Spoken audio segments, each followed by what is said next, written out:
Hey everyone, how's it going? So in the video you just watched, we had a member who was on the wall and who had climbed up without clipping into the auto belay. Now our crew manager Jordan noticed this from the front desk and was able to go over pretty quick, grab this new auto belay rescue system that we have, and then go over and assist our member by sending the auto belay up to them, giving them the ability to clip in and get secured to a rope very, very quickly. Now today in this video, what I'm going to do is I'm going to walk you all through this auto belay rescue kit, walk you through the components of it, how it's set up, how to reset it if you are to use it, and just kind of overall how it works, how to use it.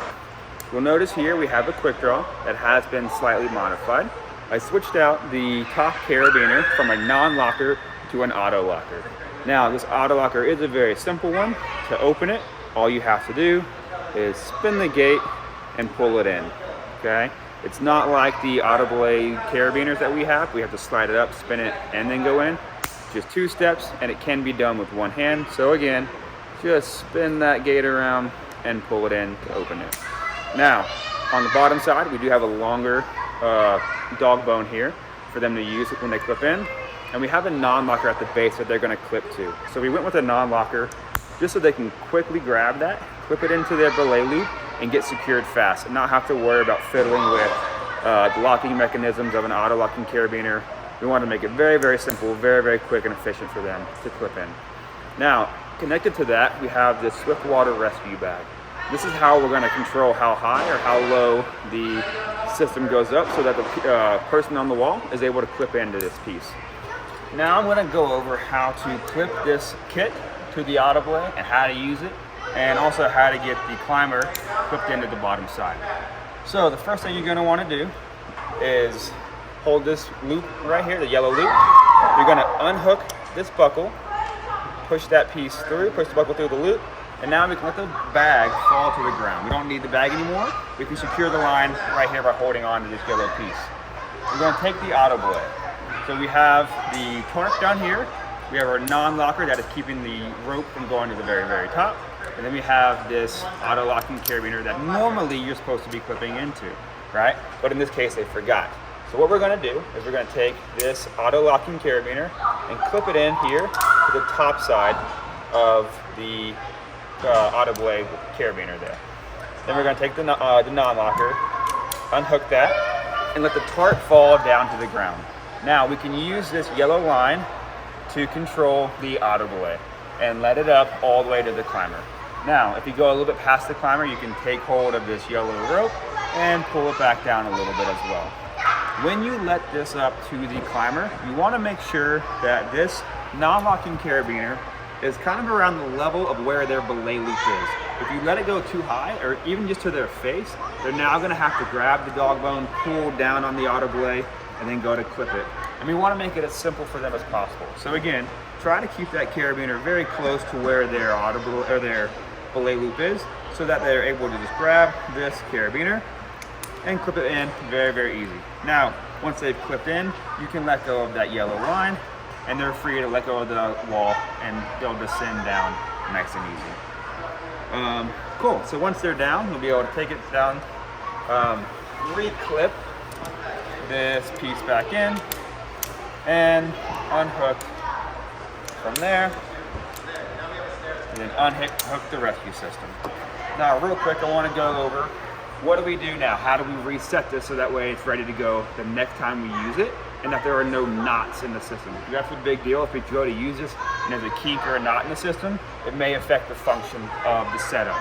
So what you want to do, you can drop this carabiner, just drop it down to the floor, that's fine. You'll take this bag, you can just put it right between your legs, and then all you're gonna just do is just flake this rope piece by piece, just stacking it on top of itself back in the bag. Okay, it doesn't have to be crazy neat.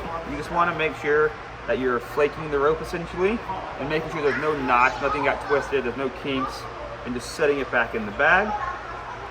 Now, once we get back to this loop right here, we're going to take the buckle here, take the buckle, go back through that loop, hook it back in on the back side, and now we are good to go to use it for the next time. So before you use these things, I need you to get with your crew manager and make sure you walk through it with them. Make sure you're good to go, you understand the concept, you understand how to use these things. I also want you to make sure you know how many you have in your specific gym and where they are. Here in Henderson, we just have one lane of auto belays, very, very close together. So we just have this one auto belay rescue kit.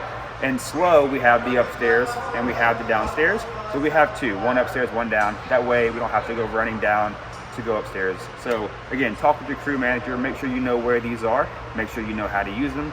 And then also, if you're working every day or in the gym working a desk shift, please make sure to check in on these, make sure they're good to go, make sure no one has stolen any of the components of it or messed with it. And we want to make sure that they're ready to go, ready to function in the situation that we need it, because it will be a very, very fast thing that needs to happen. We don't have time to go looking for parts when we need it. Now, the last thing I want to go over is how to have these conversations with members that are on the wall and they're unsecured. The last thing we want to do is create panic and make it worse, the situation worse. So if you run over to a member screaming, shouting, yelling, and you seem panicked, they're also going to panic and freak out as well.